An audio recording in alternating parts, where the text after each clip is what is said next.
श्री माता जी ने श्री महात्मा गांधी जी के आश्रम में सेवा प्रदान करी, आज़ादी में बढ़ चढ़कर हिस्सा लिया और उसके पश्चात उनकी जो मैरिज हुई श्री चंद्रिका प्रसाद जी से हुई, जो कि श्री लाल बहादुर शास्त्री जी के सेक्रेटरी रहे हैं जब वो प्राइम मिनिस्टर थे। तो इस तरह से उनका जो पारिवारिक जीवन था देश के लिए काफ़ी झुका हुआ था, कार्यान्वित था और देश के लिए ही वो सर्व कर रहे थे। इसके पश्चात श्री माता जी ने जब देखा कि मानव कहीं ना कहीं पथभ्रष्ट हो रहा है, कहीं ना कहीं गलत चीज़ों में चला जा रहा है, व्यसन में चला जा रहा है, कोई नहीं कहता कि आओ आज हम सिगरेट पिएं, स्मोक करें, ड्रिंक करें, लेकिन कहीं न कहीं वह मानव इन चीज़ों में पड़ता चला जा रहा है। होता क्या है, परिवार में आपको संतुलन बना के रखना होता है, लेकिन हम यही कहीं न कहीं व्यस्तों में पड़ जाते हैं और अपने परिवार को असंतुलन देते हैं। तो श्री माता जी ने सहज योग 1970 में इस दुनिया को दिया, इस विश्व का सहस्रार जागृत किया। हम सबकी कुंडली में वह शक्ति है कि हम स्वयं की इच्छा शक्ति से अपने आप को परम चैतन्य से, परमात्मा की सर्वव्यापी शक्ति से जोड़ सकते हैं। ये कैसे होता है, आइए इसको समझते हैं। एक वीडियो आपके सामने चलाया जाएगा जिसमें आपके सूक्ष्म तंत्र के बारे में बताया जाएगा। सूक्ष्म तंत्र जिसमें कि 3 नाड़ियाँ हैं। बाईं नाड़ी जो द्योतक है हमारी इमोशनल चैनल का, दाहिनी नाड़ी जो द्योतक है हमारे राइट चैनल का, चैनल ऑफ एक्शन का, और बीच वाली नाड़ी जो हमारा मध्य मार्ग है, जो हमारा इवोल्यूशन का द्योतक है। तो हम बात कर रहे थे अपने इमोशंस की, अपने एक्शंस की। अगर इमोशंस और एक्शंस में असंतुलन होता है तो हम एक पेंडुलम की तरह हो जाते हैं। और साइंस भी कहती है आज के इस मानव काल में 4 तरीके के लोग हैं। पहले वह जो बहुत ज़्यादा डिप्रेसिव हो जाते हैं। आप न्यूज़ पढ़िए, सोसाइटल नोट्स आते हैं, सोसाइटल टेंडेंसीज वाली न्यूज़ आती हैं कि बहुत ज़्यादा डिप्रेशन में चले गए, खुदकुशी कर ली, आत्महत्या कर ली। दूसरे वह जो बहुत ज़्यादा एग्रेसिव हो जाते हैं, जिनको लगता है कि उन्होंने कुछ कह दिया वही सबको मानना चाहिए, उनकी आज्ञा ही सर्वोपरि है। बहुत ही वो एग्रेसिव होते चले जाते हैं और यहाँ तक कि एक्सट्रीम केसेस में दूसरे को मार भी देते हैं, right side, over right side.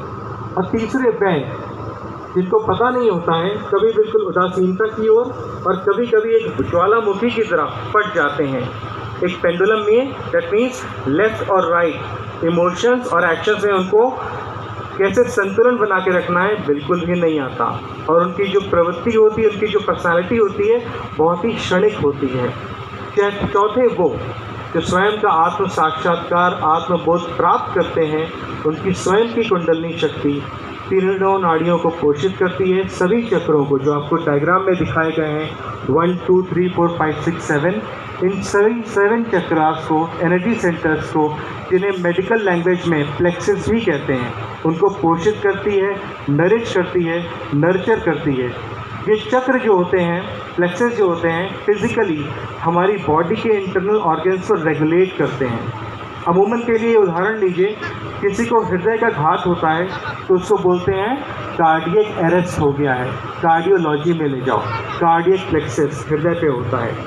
आज के कम उम्र में ही हमने देखा है कि लोगों को सर्वाइकल हो जाता है, स्पॉन्डिलाइटिस हो जाता है। सर्वाइकल प्लेक्सेस जो हमारे नेक एरिया को कवर करता है, उस पर होता है। जब हम गुस्सा करते हैं तो सबसे ज़्यादा हमारा मस्तक पटल जो है गर्म सा हो जाता है, ऑप्टिक चियर्स्मा। ये सारे मेडिकली प्रूवन हैं, आपको मेडिकल लाइन में कोई भी होगा वो बता देगा, लेकिन इनके अपने जो कार्य हैं वो बहुत ही यूनिक हैं।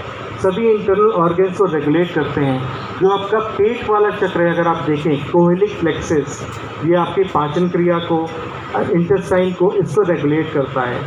तो इसी प्रकार हमने जाना कि सारे एनर्जी सेंटर्स जो हैं, जो प्लेक्सेस हैं, कहीं ना कहीं हमारे इंटरनल ऑर्गन्स को रेगुलेट करते हैं। लेकिन सूक्ष्मता में क्या होता है, इनके जो वर्च्यूज़ हैं, इनकी जो क्वालिटीज़ हैं, हमारी पर्सनालिटी में, हमारे व्यक्तित्व में वो रिफ्लेक्ट होती हैं। कोई गाना बड़ा अच्छा गाता है, उसका ये प्लेक्सेस जो है बहुत अच्छा है।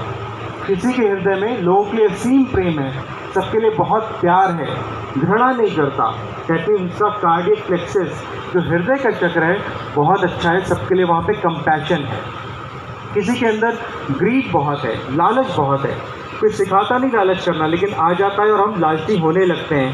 दैट मीन्स कहीं ना कहीं उसके अंदर बहुत डिससेटिस्फैक्शन है, असंतोष की भावना है, और वो हमारी नाभि से ग्रसित है।